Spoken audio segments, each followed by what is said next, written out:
For us. What you do is you email confessions@scalaradio.co.uk. We can change the names, we can make it decent, we can make it broadcastable, all that kind of stuff.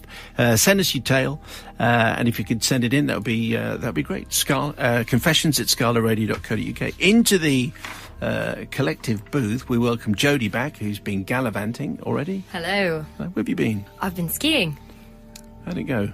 It was good, thank you. How was your week without me? Well, obviously, it wasn't the same. Good. I'm glad to hear that. You can take that either way. We'd only been on a week and you were on holiday. I know. Well, I booked it before I got the job, and I told Rick, and I felt really bad. Because Rick's in charge. Rick is head cheese here. Well, yes, and, you've got to look at the leave allocation properly. Yeah, and I really didn't want to disappoint him in my first week, but he said it was fine, so I'm back. Oh, this is like a live staff meeting. You didn't disappoint at all, actually. It was a great first week. All right, Mr. Pepper. Hello. Yes. Have you asked for leave yet? No, I haven't. Although it's on my to-do list. Please. I was going to say we could talk about it now, couldn't we? No, we couldn't. Absolutely not. Today's confession comes from Steve. Well, we're calling him Stephen. Stephen, thank you very much indeed. Father Simon, I beg forgiveness for something that happened during the summer of 1975, when, aged 14, I joined my cousin Scott, aged 15, and my aunt and uncle on their annual 2-week caravan holiday. Hello to everyone listening in caravans at the moment. There are plenty of caravan confessions, and you know what you can do with them. Scott and I agree. That sounded very unwelcoming, didn't it? Very unwelcoming, yes. Yeah, well, that was. You can send them to us, obviously. Scott and I agreed that we had matured since the previous year and that we needed something adventurous to keep us entertained. As we walked around looking for inspiration, we spotted a notice pinned to the caravan site office. 150cc Lambretta scooter for sale. Despite an asking price of £30, which was all our holiday spending money put together, and the fact that neither of us is old enough to ride a scooter, Scott was resolute. "Hey, mister, how much do you want for your scooter, then?" He shouted to the site manager. £30, the manager replied. "Will £23 do?" Scott asked, without even seeing the scooter. "It's a deal," the site manager replied, quickly pocketing the money. So that was it. We were the proud owners of a scooter we hadn't even seen, and we spent most of our 2-week holiday money on by 2 p.m. on the first day. We also hadn't considered factors such as who would ride it and where we were going to ride it. Anyway, no riding in the caravan park, the site manager told us, but there's some wasteland behind the caravan park. That's okay. Fortunately, the scooter seemed in decent condition, so we wasted no time pushing it to the wasteland, where we rode it to our heart's content. Much to everyone's dismay on the caravan park, we spent every day of our holiday tearing around the wasteland, oblivious to spoiling the peace and quiet. As parts of the scooter began to fall off, holidaymakers had to endure even more noise when the exhaust pipe went. Our last day arrived, and Scott and I decided on one final run. As time came for us to leave for home, we realised we should get rid of the scooter. "Let's take it back to the site manager," Scott said. "See if we can get some money back." "Can I ride it back?" I asked. "Sure," he said, and jumped on the back. Brimming with confidence after my 2-week crash course, if you see what I mean, we took off towards the caravan park. As we entered the park, it soon became apparent that my scooter training hadn't included having a passenger. When I tried to brake, the scooter picked up speed. The morning moisture on the grass clearly nullifying the brakes altogether. As I tried to steer in the direction of the site office, without warning, the front end shot out from underneath us, sending us both crashing to the floor. Our scooter careered across the grass towards a large static caravan. On its side, the scooter slid right underneath the caravan with a crash so hard it lifted the caravan a foot in the air at one end. As the scooter spluttered and died, there was a frenzy of activity at the opposite end of the caravan. Someone shouted, "What the hell was that then?"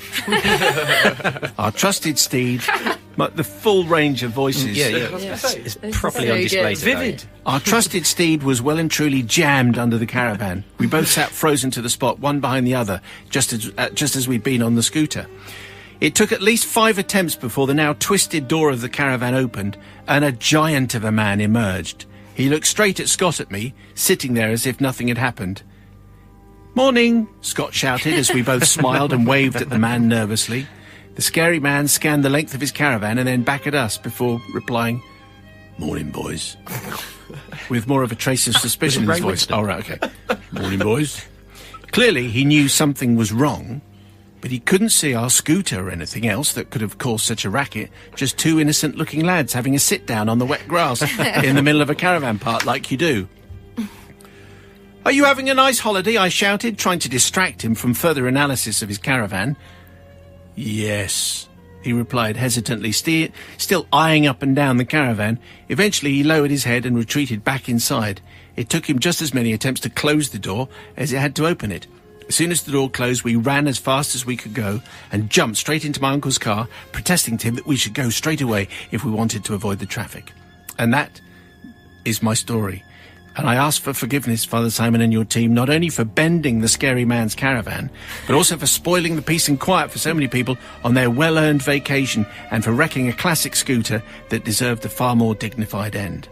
Yours, regrettably and regretfully, Stephen, not my real name. Well, now, I wonder quite how long it took Scary Man to realise that the reason that his caravan was now tilted in one end was because there was a scooter up at the other side. But obviously he didn't investigate further, and so therefore Stephen and his mate got away with it. Let's see what Jodie make. Oh gosh! Bashed my microphone in excitement. Jodie, what do you make of that? Is it Steve or Stephen? It was Stephen. Oh, it's a fake name anyway. Yes, isn't it? that's right. So you call him what you Maybe want. that was the really. disguise. You just dropped the N. Oh yeah. I think what you did was, well, you ruined a lot of people's holidays, and I think for the peace and quiet, that is kind of unforgivable. But you tried to clear up your mistake with niceness to the man. You were very polite, and I think I would have done the exact same as you and just got on with it and kind of asked him how his holiday was. So I'm going to forgive you, Stephen. Yeah. You're a pushover. Definitely a pushover, Mr. Pepper. You accused me of that last week. You're a pushover too. There's only one choice then. No, I think peace and quiet are very hard to find on a holiday anyway. I can think of many like whining scooters in the background. If you're in France, you hear that sort of whining in the background. You can never escape the noise, but that's part of the quirkiness, the character. So I think I can forgive him for that. Okay, it's looking quite good in the studio, but let's see how grumpy old Rick deals with it. What a great holiday for a start. You know, they've gone out there, they've had an adventure. That sheer exhilaration of that moment when they were skidding under. I mean, what the buzz they must have got from that. And let's face it, they woke this guy up. He's probably asleep, so he's got the chance to enjoy his holiday more. He's got a slightly reconfigured caravan, so it's completely forgiven from me. All right, forgiven here. Is it forgiven as far as you're concerned? People's verdict, please, on the text 64100. The first word is Scala.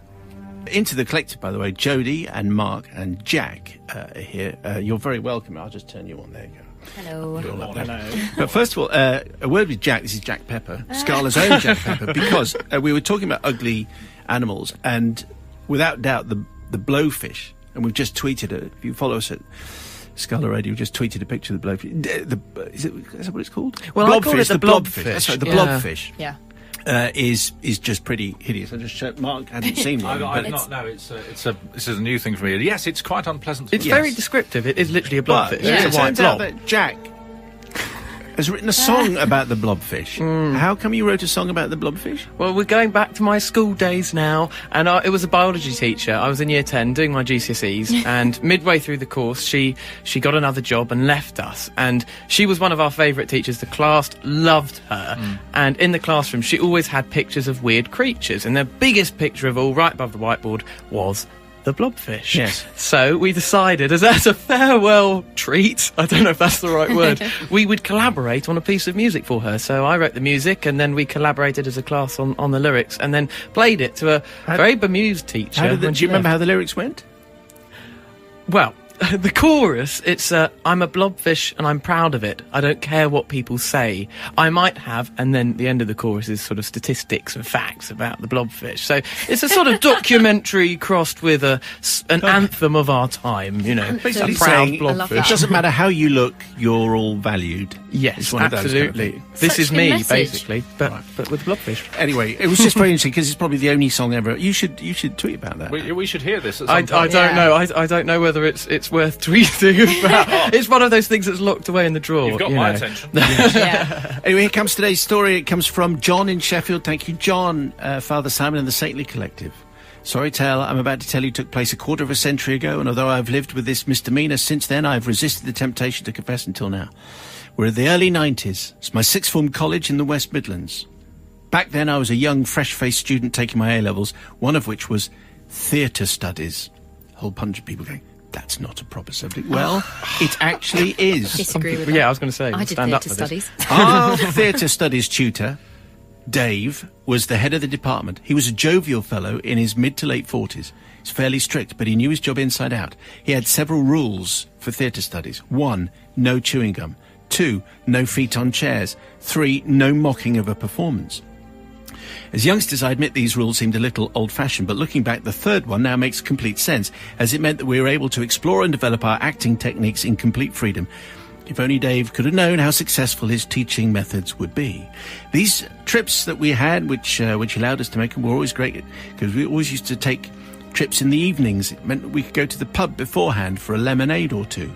As I'm sure you'll appreciate, this soon helped the two theatre study groups that we were to bond enormously, as trips to the pub do. One of the things Dave was most proud of was the way that the theatre studies department would stage half-yearly productions. These were extremely lavish affairs with professional makeup, lighting, costumes, staging, direction, courtesy of Dave and his fellow theatre studies tutor. This particular year, we were working on something highbrow by Chekhov. It involved a cast of over 20, with the rest of the course members working backstage. Father Simon, I have to tell you that we worked really hard on that production. Even though we were mere youngsters, we tried desperately hard to become mid-19th century aging Russian aristocrats. And looking back, I feel confident that we gave it a really great shot. We learned our lines, we attended every single rehearsal without fail. Apart from this one time. You see, Dave had arranged a dress rehearsal for after college. It just happened to be after we'd been on an activities afternoon, you know, the type where you go off-site and try something different, photography, art, that kind of thing. Not really free time, but not structured time either. And it just so happened that everyone in the cast and crew had somehow ended up in the usual pub. Not the poshest of establishments, it has to be said, but you know how it is. The lemonade flew. The laughs grew, and we spent far too much time watching music videos on the video jukebox. And so a plan was formulated. Even to this day, I am not sure by whom, but the basic details of it were this. We were all going to skip the dress rehearsal. No. And every one of us. A scheme was devised whereby an official-looking sign would appear on the college notice board, cancelling the rehearsal. One that each of us would claim to have seen. The next day, as you'd imagine, things were quite tense in theatre studies.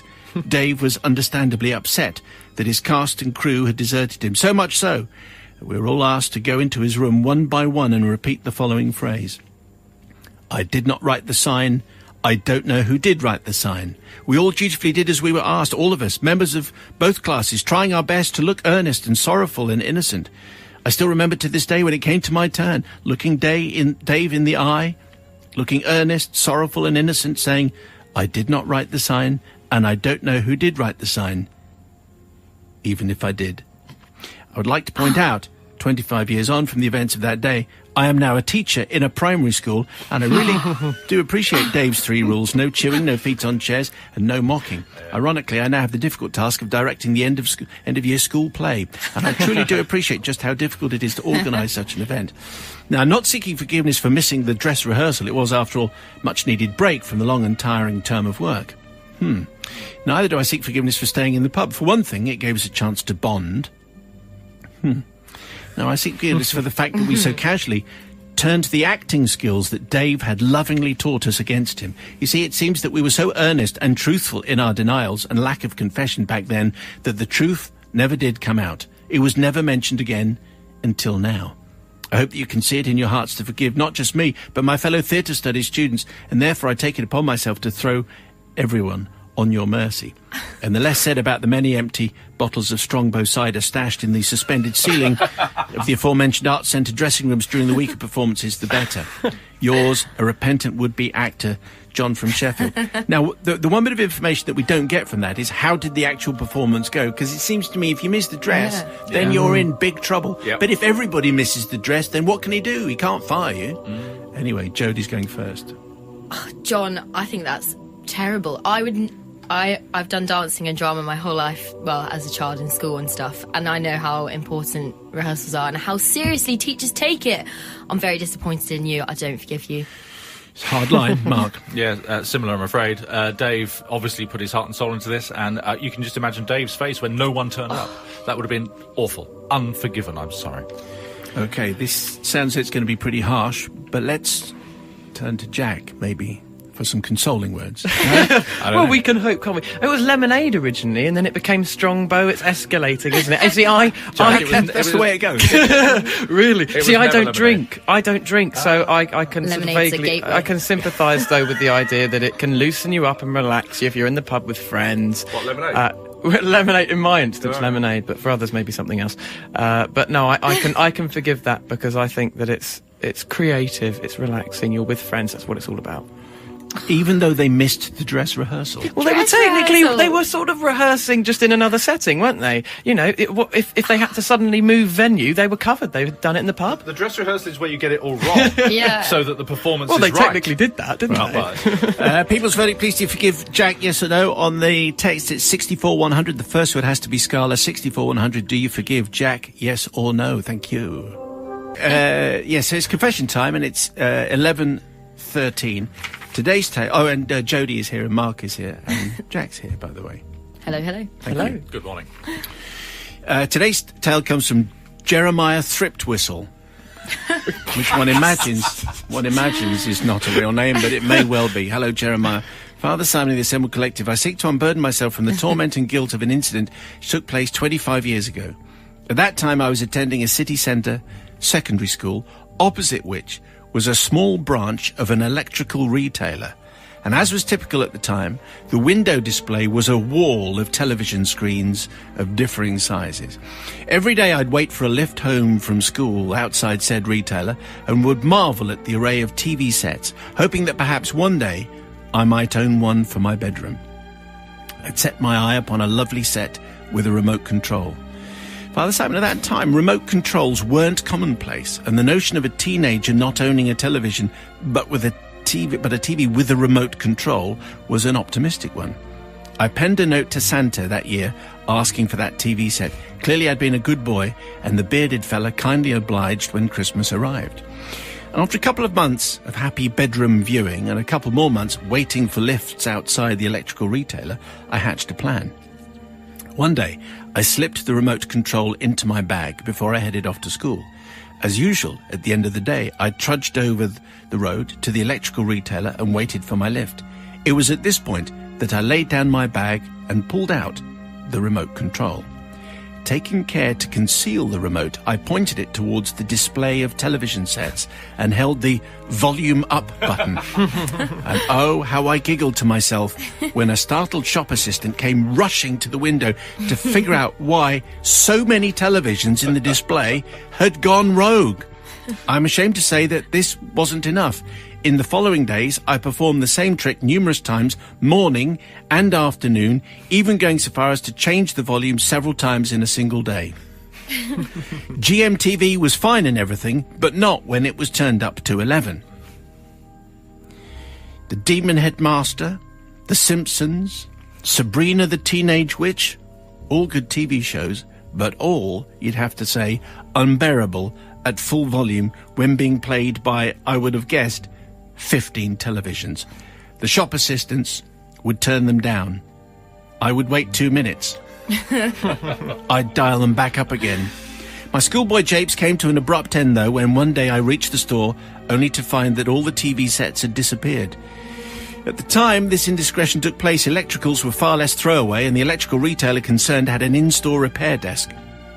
Glancing over at said desk, I saw all the televisions in pieces, with a frustrated-looking repairman seemingly trying to figure out what had happened to their beautiful display televisions. I seek forgiveness not just from your collective there, but also from the employers of said electrical retailer, and can only hope that my hijinks didn't make some small contribution to the eventual collapse of the business. Oh, 20 Oh, that's a game changer. 20 years later. But most importantly, I seek forgiveness from Santa, who, having rewarded my good behaviour so generously, must have been incredulous at my appalling behaviour. Today's tale from Jeremiah Thriptwhistle, fun to be had with a remote control, up and down, all obviously the sets of the same make. Maybe they all worked off the same kind of frequency. I don't know. Jodie, what do you say? Well, you're obviously very creative, Jeremiah Thriptwhistle, with your name and your creative mischief. But I think for what you did, you got that present from Santa, you were really excited, and you just kind of abused the power of the remote, and turned out to be quite a costly mistake for Yes. the TV shop. Poor them, taking all these TVs apart. So I'm sorry, I don't forgive you. Forgiven. Mark, what are you saying? My very first job was in an electrical retailer in Luton, and it's a very dull job. And so he gave them something to do. I think this is a fine thing. I forgive completely. Brilliant ingenuity. Well done. Well, you made their life more entertaining. Much more entertaining, yes. All right, Mr. Pepper. I've got to say, I'm relieved that at least the remote works. At home, you just sort of stand in front of the TV and the button doesn't work. It could be the batteries, but who knows? It's temperamental. So I'm just pleased that he proved that the thing works. And as I say, he's creative. I think it was quite musical. 15 TVs going off. It's like an orchestra. Full volume? The full volume, yeah. I mean, there have to be subtleties every now and then, but I can forgive that. I think it's creative. Okay, on balance, it's forgiven here. So if you'd like to express your verdict, what you do is you do it on the text 64100. The first word has to be Scala, then tell us who you are and what you think of all that. 64100, the first word has to be Scala. He changed his name. Did I? He was miming the piano part. A real skilled musician, actually. Twix-like fingers. Is that right? I could do with one of those. Shall I go and get one? No, because you've got some confessions duties. Okay, fair first of all. So Rick Radio is here, and also we have Jack and Jody. They aren't. Hello. They're not. When I say Jack and Jody, it's not like Yeah. they're together. What you know what I mean? It's We- like Well, I don't know. You're getting yourself into a This is a situation revelation. there's Jody, comma, and then there's Jack, and then there's Rick Radio. Morning. here. We need nicknames, don't we, Jack? Yeah, we do. Today's Twix. today's. Kit Kat. That was my cat's name. You've got a cat called Kit Kat and a dog called Hang on. Twix. You've got a family of chocolate. Yeah, all my pets have been named after chocolate bars, and that was so weird that you just said that because we were just talking about how my dog was called Twix and my cat was called Kit Kat. Sorry. And do you have a curly whirly in there somewhere? No, that's next. A kitten called Curly Whirly. Here's today's tale. It comes from Louis. Thank you very much indeed, Louis. First of all, some context. I've always been a dedicated and devout fan of chutney. It's been such a constant part of my life that people who know me consider it as much part of my defining characteristics as my height or the colour of my eyes. I eat chutney every day, on toast, on its own, and of course as nature intended, with cheese. Well, at least I did. Last year, two sad things happened. First of all, my wife's dear father passed away. He was old, but the end was unexpected. Then, in a coincidence, his favourite tree fell down in a storm, and it was a pear tree, and it was a pear tree that he planted as a boy. Now, it was also the tree that produced a bountiful harvest of pears each season, which he systematically turned into multiple jars of chutney year on year. This was a skill he honed over several decades, and one he passed on to his dutiful daughter, my wife. Yes, master chutney maker marries must-eat chutney lover. You can only imagine the level of mirth and mockery that this caused. The wedding speeches spoke of little else. So my wife thought it would be entirely fitting to produce one final special batch of pear chutney. The day arrived and her parents' house was abuzz with relatives and friends, including her sweet old mum, who's also an avid chutney eater, although possibly not in my league. With no little ceremony, the pears were collected, peeled and chopped, with relatives close and distant all adding to the effort and love that was going into this final special batch. Imagine the barn building scene in Witness, but with pears. Okay. I'm not sure how much you know about chutney production, but after the assorted ingredients are amassed and added into a huge pot, they need to boil and then simmer for a good few hours. Most of my wife's family decided to go for a walk at this point. The others retired to the living room to look at old photo albums. It was left to me to remain in the kitchen and occasionally stir the chutney. An important job. It was around this time that I grew hungry. Such was the size of the chutney pan that it selfishly obscured all the other hobs on the cooker, making it impossible to fry an egg, which is what I had decided to do. Calculating that it doesn't take long to fry an egg, I thought the gap in proceedings would be unnoticeable. I just needed to remove the pan long enough to make my well-deserved snack and then replace it. The problem was the kitchen is not huge. There were no worktop spaces big enough to put a giant pan, and the floor was covered in lino, which I imagine would melt if I put the pan on it. At the time, I heralded my next thought as a brainwave of rare genius. In hindsight, it was the start of my demise. I decided to put the bubbling chutney pan outside the back door, which opened from the kitchen onto a small patio. I couldn't find a lid big enough, so I draped 2 tea towels over the top and placed it carefully on the ground, which was wet after a recent shower. I shut the door and made my egg, which was delicious, especially as I added a generous smear of last year's grape and fig chutney. But my enjoyment was cut short by the sound of the family returning from their walk, including my wife, who I knew would want to check on the progress of the chutney. I lurched for the back door, grabbed the chutney pan and placed it back on the hob. I could hear her footsteps getting closer as I whipped off the tea towels. I always thought eyes widening with horror was an expression, but what I saw nearly made my eyelids split in half. There, in the pan, slip-sliding and groping the chutney on a silvery trail of gloopy slime, were two of the most monstrous, enormous slugs that I have ever seen. Their bulbous bodies pulsated with gluttonous delight as they slowly swayed with greedy intent, leaving enough sickly residue to form a near-total film of sinewy slug saliva on top of this most precious of chutneys. I swear they froze like they'd been caught in a lewd act.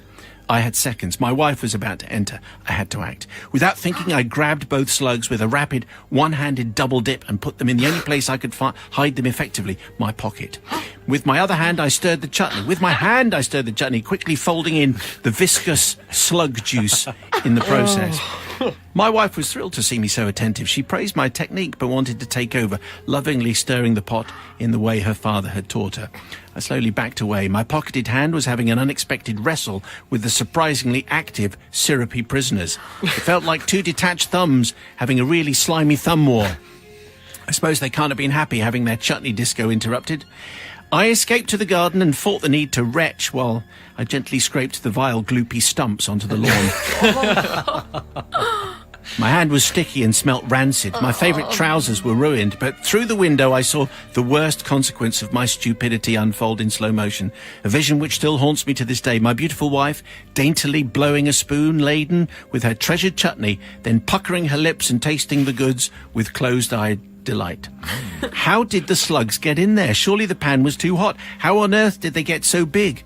My knowledge of convection and slug biology led to no satisfactory answers. Either way, it had happened, and it was too late to halt the chutney's awful destiny. I'm ashamed to say I didn't tell my wife then, and nor have I told her since. Nor have I told any of the proud recipients of their most special gift. It was a bumper batch. 24 large jars of my wife's In Memory of Dad pear chutney were made that day. We kept 4. The others were sent back to their homes to be enjoyed and savoured with the added knowledge that this would be the last chutney of its kind. Of course, everyone imagined I'd be the first in line to gorge myself for this most refined and important batch, but I couldn't bring myself to do it. And because I couldn't realistically single out this one chutney as being out of bounds, I had to create a bumbled lie that effectively said, I'm done with chutney. I tried to explain that after so many years of eating the stuff, I'd finally reached maximum enjoyment capacity and I'd gone off it forever. The sad truth is, I love it and yearn for it daily. But I have never tried the offending slug-tainted brew. Not once. So I beg forgiveness for my cowardly behaviour. The knowledge that these innocent people are digesting such indignities with each mouthful is a terrible burden. I've changed my name for the purpose of this confession, as the events described are dangerously recent and the potential for familial ramifications all too real. Even if the story is very specific, I can divert any scent of suspicion by using the different name as reason enough for it basically not being me. It's important, this chutney. And it's got slug slime. Jodie. I think, Louis, you really should be asking forgiveness from the slugs. Poor slugs. Who cares about the slugs? What about all the recipients of the chutney? I don't know. I think he's really desperate for this chutney. He's obviously missing it lots because it hasn't been a long time and he wants it really bad. I'm going to forgive you, Louis, because how did they get in there? And you know, with the big batch, you probably couldn't taste the slug juice. It's a bit like I'm a celebrity, get me out of here. An endurance test. Jack, what did you say? Oh, you lost me on the chutney, to be honest with you. I'm not a fan. Well, no, it causes a bit of mirth. I try and hide it from Rick and Jenny, but I think Jodie's aware of it, that I sometimes have pitta on its own. I don't have anything with it. I don't, you know, Weirdo. and toast, I can have weird. that, just, you know, butter, nothing on it, that's fine. So, to be honest with you, as soon as you said chutney, I was feeling particularly harsh today. So My fridge is only full of, it's only got chutney. just chutney. Chutneys and pickles. Essential nutrients. I'm afraid I can't forgive that. Rick Radio. Well, this is a tough one because I was going to forgive for the effective use of alliteration around sinuous slug saliva, which is absolutely amazing. good. But then I really can't forgive because the guy's just basically waved goodbye to everybody else while he's keeping himself safe and sound. So all these other people are consuming this slug-infested chutney. Mind you, you can have a slug of beer, so maybe now a slug of chutney isn't. Not forgiven. Okay, thank you very much, Steve, for that. Louis, thanks for the confession. And if you want to have your say on the text 64100, the first word has to be Scala. Tell us who you are, please. 64100, first word is Scala.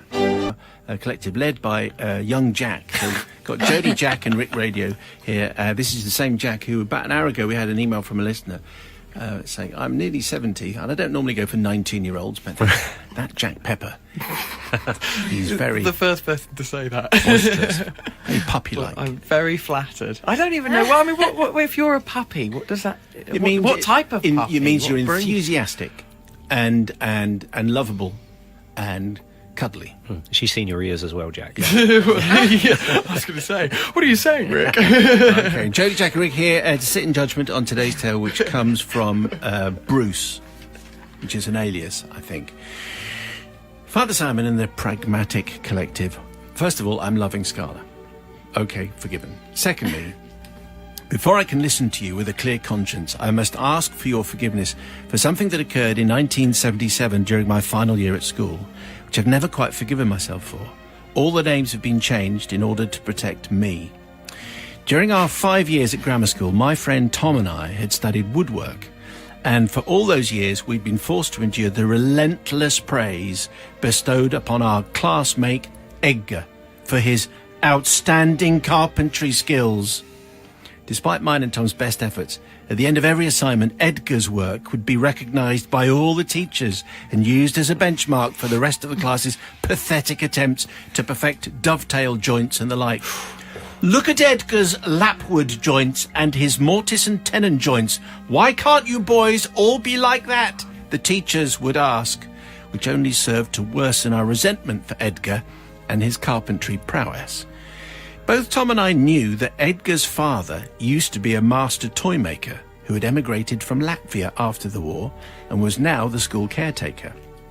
Once, Edgar had told both Tom and me that he and his father used to sneak into the woodworking room at the weekends so his father could help him with his joints. But because he told us that in confidence, our schoolboy code of practice meant that we could never share this information with the teachers. Instead, with Edgar smiling smugly, we would just accept that our work was indeed rubbish compared to his, but consoled ourselves that woodwork was at least better than studying geography, for example. Our resentment, no disrespect to geography teachers anywhere, our resentment of Edgar had grown over the years and reached new heights at the end of our first year when Edgar produced his best work ever. It was an impressive and intricately made train, complete with its own tender. It really was amazing. However, it was the last straw for Tom and me when his work was then selected as the centrepiece for a display of student achievements in the main entrance hall on Parents' Evening. And that is when my dastardly deed occurred. Being fifth formers, Tom and I decided to volunteer to help out at Parents' Evening. Our job was to welcome parents in the main entrance and offer them cups of tea and coffee. As we waited for the parents to arrive, we took one last look at Edgar's masterpiece, proudly positioned centre stage, and, when the coast was clear, we swapped the elegant train for a masterpiece of our own. It was a single piece which we'd spent the afternoon working on, basically comprising of a block of badly sawn wood into which we'd randomly hammered nails and screws, making sure they were as twisted and as bent as we could. Mission accomplished, well, almost. We placed a card against the work, simply saying, "My Life," in inverted commas, that's what it was called, by Edgar O's, age 15 and a half. It was hilarious watching the parents mingling around the display, quizzically looking at one another as they admired Edgar's centrepiece, until, that is, Edgar's mother arrived. The look on her face was a mix of bewilderment and disappointment as she smiled at the other parents who were feigning admiration for her son's work. It was modern art, basically. So, Father Simon, I need your forgiveness for what we did to Edgar's reputation and his carpentry job prospects that evening, but for all the sympathetic looks his mother had to endure also, I asked for forgiveness from the deputy headmaster, who, during his assembly hall address to all the parents, singled out Edgar's outstanding carpentry skills as an example of what the school was capable of achieving, blissfully unaware of the chaos that the parents had actually seen. Begging your forgiveness, shamefully yours. And that's Bruce, who... Well, there's envy writ large all the way through this tale. There's the final train set, the final nail in the coffin, if you like, and so they swapped it with just a lump of wood with nails stuffed into it because they were jealous of his prowess. Jodie goes first. Well, Bruce, I'm going to forgive you, first of all, because Edgar was a fraud all along. And really, like, the school's showcasing artwork that wasn't really the artwork they produced. It's all a fraud, and I think your jealousy maybe got a bit much, but I'm going to forgive you because he didn't make it. Okay, well, you are essentially right. Edgar's work wasn't his own, it was his dad's. Young Jack. Yeah, the quality control at this school is patchy, isn't it? That they didn't know. I suppose it's kind of common practice, though, isn't it, that your parents help you with things. We had to build a castle in Year 7. Not like a full-size one, but, you know, a little model castle. And I remember doing the odd bit of painting, but my parents... helped with a lot of he the let rest. him into the school on the weekends and built a train with him. But I think reputationally there is something there that is very damaging to poor young Edgar. So I can't forgive that. There isn't a school project anywhere that a parent hasn't, I'll just add a little bit there. Just, I think I can just change your grammar on that. Brick radio. Well, when I was at school, we did woodwork. We just made cheese boards. That was it. But I think forgive them, because what they've done, they've created a bit of sort of surrealist woodwork. My life, all these nails and bits of wood chunked out. So the parents coming up saw something far more stimulating and creative than a train. So absolutely forgiven. And Edgar, you naughty boy. Was that a David Stowe cheese board that you made? It is a lovely David Stowe cheese board. Okay, if you wish to pronounce on Bruce's confession for the People's Verdict, you text 64100 and the first word is Scala. Thank you very much.